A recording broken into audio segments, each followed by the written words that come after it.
Tim went slowly upstairs. Aunt May was still out and there was no light in Miss Smith's room. Even Mr. Bunce was out. The house was empty. He left the lights on in the hall and on in the landing.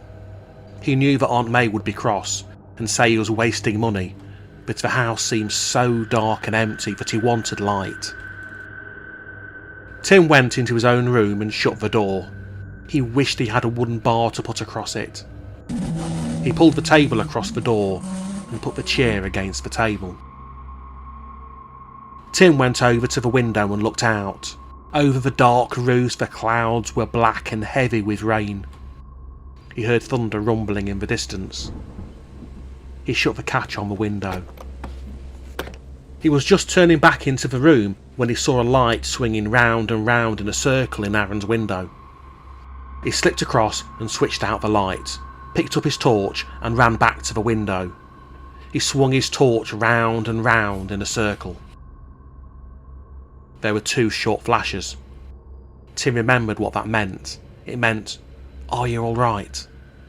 He sent 1 white flash back. Aaron's torch swung round in a green circle. Tim changed to green and made a circle in reply. Aaron's light went out. Tim switched the light in his room on again. He put his torch down on the table by his bed. He felt very much better. He left the light on and got into bed. He was going to have all the lights on, whatever Aunt May said. He lay listening and watching the door, but nothing happened, and at last he fell asleep. Tim must have been asleep for a long time when there was a loud crash of thunder overhead. He sat up in bed. The light was out. The room was in darkness. There was a flash of lightning followed by a roll of thunder. Then the rain came. Tim could hear it beating against the window as if there were people outside trying to get in. He felt for his torch and flashed it on. Tim found the matches and lit the candle by his bed. He switched off the torch. He always liked candlelight. It looked so yellow and warm. He got out of bed and went over to the window. It was very dark outside.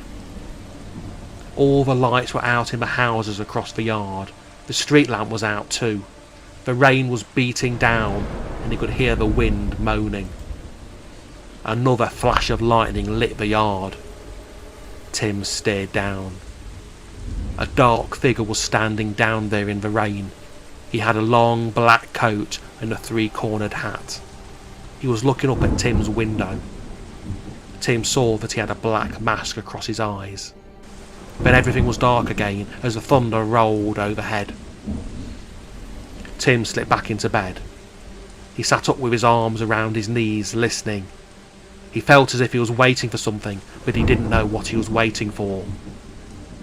The wind dropped. The rain stopped. Everything was very still. The stairs creaked outside the door. Tim listened. Was there someone in the house? He held his breath, and then he heard a pattering and a scratching in the wall. "It's just a mouse," said Tim aloud. "It's just a mouse in the wall." But he wasn't sure. There was a sudden tapping at the window. Tim gripped his knees with his arms. Tap, tap, tap, tap. He got out of bed and went to the window. A big crow was standing on the sill, tapping the glass. As soon as it saw Tim, it lifted its wings, flopped off the sill, and flew away into the dark. Was it a crow? What was it? Tim felt his hair lifting. It was very dark down there in the yard. The darkness seemed still thicker under the big tree. Was there something moving there? Tim stared down. Was that a horse? It looked like a horse and a rider down there in the shadows. As he stared out into the dark, Tim saw a sudden circle of light in Aaron's window. He slipped back for his torch and ran to the window and swung it round in an answering circle. At once there was one long and one short flash. Tim knew what that meant. Aaron was coming over. Then there was one red flash. Red for danger. Tim slipped the top of the torch to red and sent 3 red flashes across the dark yard. Aaron's window went dark. Aaron must be on his way. He couldn't let Aaron come along that back lane alone. The hidden people might be there. They might even be in the house. Tim pulled on his clothes as fast as he could. He lifted the wooden chair back and pulled the table away from the door. He switched on his torch and slipped downstairs. There was no one on the landing. Tim could hear Mr. Bunce snoring as he crept past his door. Tim never thought he'd be glad to hear Mr. Bunce's snores, but he was. He unbolted the back door as silently as he could and slipped out. He flashed the light quickly round the backyard, but it was empty. He ran over to the back gate and out into the lane. That was empty too. Then a torch shone at the corner. "Aaron?" Tim called softly. "Hello, Tim," Aaron's voice called back to him. In another minute, Aaron was with him, and they were safely in the backyard. As Tim shut the gate and bolted it, he felt something against his leg and jumped back. "What was that?" he whispered. "It's only Sebastian," said Aaron softly. "I found him outside the back door when I came out of the house. He came with me. Let him in, he's very wet." "Why did you flash red?" whispered Tim as he opened the back door. "I looked out and there was a dark shadow at your window. I knew you must have a candle alight and there was something trying to get in." "It was a crow," said Tim. "But the hidden people are in the yard. I saw them. Come in." Tim locked the back door carefully and led the way upstairs. It was only when they went into his own room that he saw that Aaron was carrying a long bit of wood. "What's that for?" he asked. "It's a bar for the door," said Aaron. Aaron pulled 2 big handles, some screws and a screwdriver out of one of his pockets. As Tim and Sebastian watched, he screwed 2 handles onto the doorposts, one each side. Then he pushed the bar of wood across the door through the handles. "That will hold the door," he said. "Now for the light switch." Aaron took some cup hooks out of his pocket. He screwed them in along the skirting board all round 2 sides of the room. The first one was just under the light switch, and the last one under the head of Tim's bed. He pulled out a ball of thin string. He pushed up the light switch and tied one end of a string to it. Then he ran the string under the cup hooks. He cut it off and tied the end to the head of Tim's bed. "Now you won't have to get out of bed to put the light on," said Aaron. "Just pull the string." Tim pulled the string. The switch clicked down, but the light didn't come on. "The lightning must have struck the wires again," said Aaron. "The light never works when the hidden people are about," said Tim, "but thanks all the same. It's a good idea. I'll be glad to be able to switch on the light in the night when I'm in bed." There was another burst of rain against the window. The window shook and rattled in a gust of wind. Tim went over to it and looked out into the night. It was then that he saw the wild witches. The clouds parted and he saw them riding on their broomsticks high up over the roofs and across and over the yard. "Look!" cried Tim. "Look, Aaron, look!"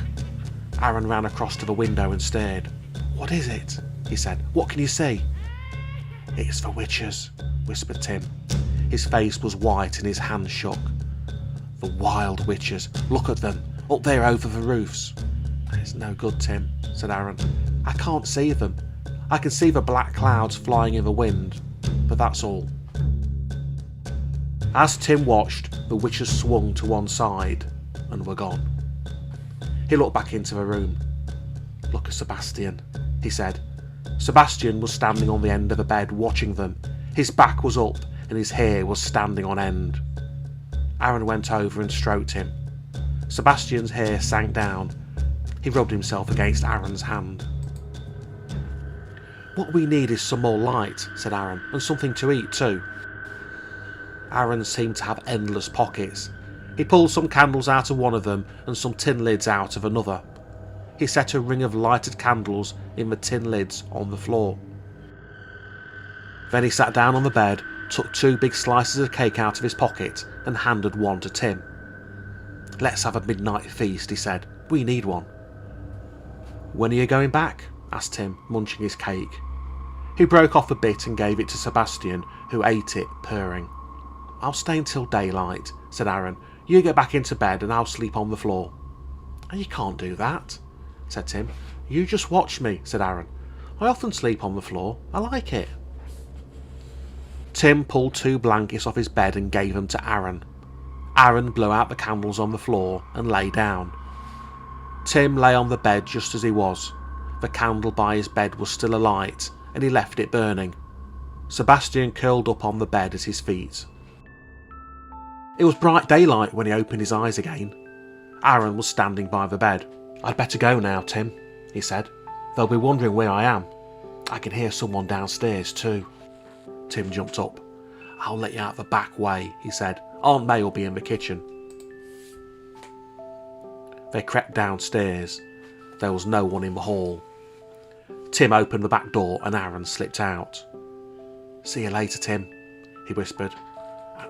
"I've got to go and see Melinda today," Tim said. "I'll be going after breakfast." Aaron turned back. "I'll come with you," he said. Tim shook his head. "I have to go alone," he said. "Melinda won't be there if anyone came with me." "All right," said Aaron. "I'll see you when you get back. Take care of yourself, Tim." Tim nodded. Aaron slipped across the backyard and out of the gate. Sebastian was still curled up on his bed, fast asleep, when Tim went back into his room. He lifted the little cat onto the floor, picked up his blankets, and made the bed. Sebastian jumped back onto it and went to sleep again. "Tim! Tim! Are you up yet?" Aunt May called up the stairs. "Tim! It's time for breakfast!" "Coming!" called Tim. He splashed his face with cold water, dried himself quickly, and ran downstairs to the kitchen.